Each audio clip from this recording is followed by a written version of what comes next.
ठाला ठाला ठाला ठाला ठाला विठाला विठाला विठाला विठाला विठाला विठाला. तर मंडळी, आज आपल्या निरूपणाचा विषय आहे महिला आणि त्यांच्यावरचे जोक.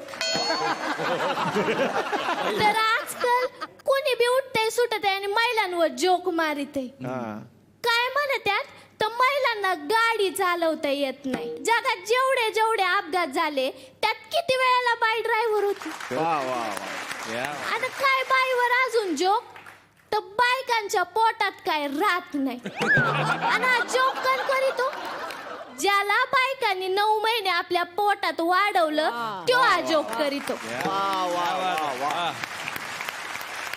अरे कल्पना चावला आकाशात पोचली आणि तरी बी आपली लोक पोरीनं बाहेर जायचं म्हटलं तर 100-17 चौकशा करीत. काय तू कुठं चालली, कशाला चालली, काय गरज आहे का?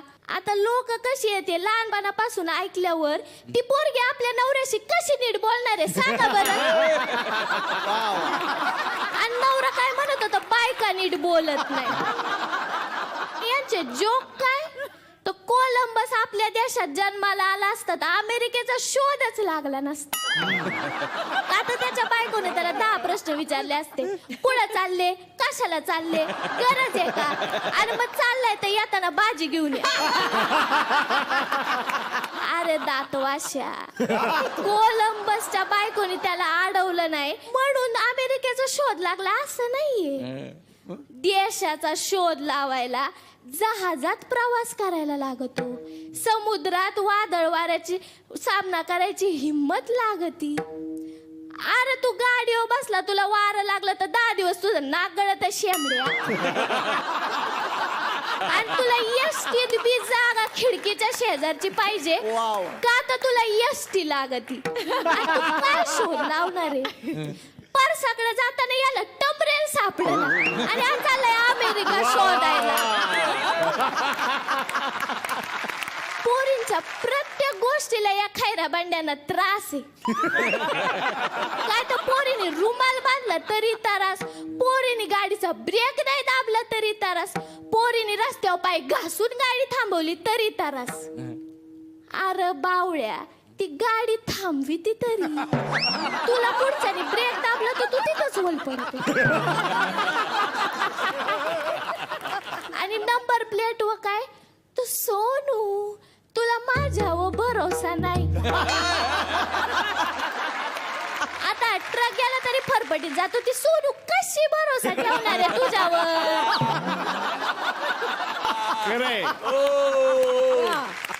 आणि काय तर त्या दिवशी एक जण म्हणत होता का पोरी मेसेजचा रिप्लाय नुसता आशा करत. अरे आता तुला काही तिने निबंध लिहून द्यायचा का रे, मोबाईल होऊन घ्या. तू यासारखे 100 जण तिच्या इनबॉक्स मध्ये कटोरा घेऊन बसलेले. अहो मंडळी, कंपनीत कामगार पाहिजे अशी जाहिरात दिली तर मोजून 10 लोक अर्ज घेऊन येतात. आणि पोरीने फेसबुकवर अकाउंट उघडलं ना उघडलं 100 रिक्वेस्ट आल्याच म्हणून समजा. काय तर कमेंट करीतात, नाईस डीपी.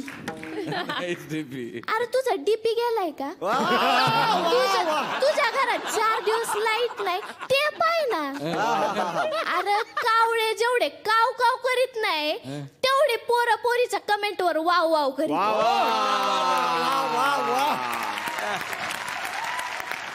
पोरं पोरीला म्हणतात का तुम्ही आम्हाला रिचार्ज मारायला सांगता. अरे तू हायच रिचार्ज मारायचा लायकीचा तर तुला दुसरं काय सांगणार आहे. बर तुला सायन्स मधलं काय जमलं असतं, गणितातलं काय जमलं असतं तर तुला ते सांगितलं असतं. पण तू वाटतच रिचार्ज मारायच्या लायकीचा तर तुला तेच सांगणार नाही.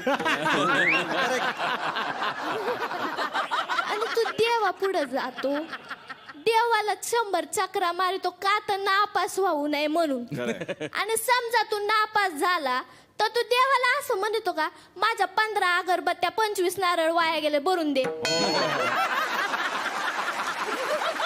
नाही म्हणत ना, कारण देवा समोर गेल्यावर कळतं का आपले दोष काय, आपल्या कमी काय. आणि जेव्हा माणसाला आपल्या दोषाची जाणीव होते तेव्हा माणूस दुसऱ्याला नाव ठेवायचा बंद करीतो. Wow correct. जेव्हा आपण चांगल्याला चांगलं मानायला शिकू तेव्हा काहीतरी होणार आहे. आणि जी बायकांवर फालतू जोक करीतात ना त्यांचा टाळू कदाचित त्यांच्या आईने नीट भरलेला नसेल असं आपण समजून घ्या.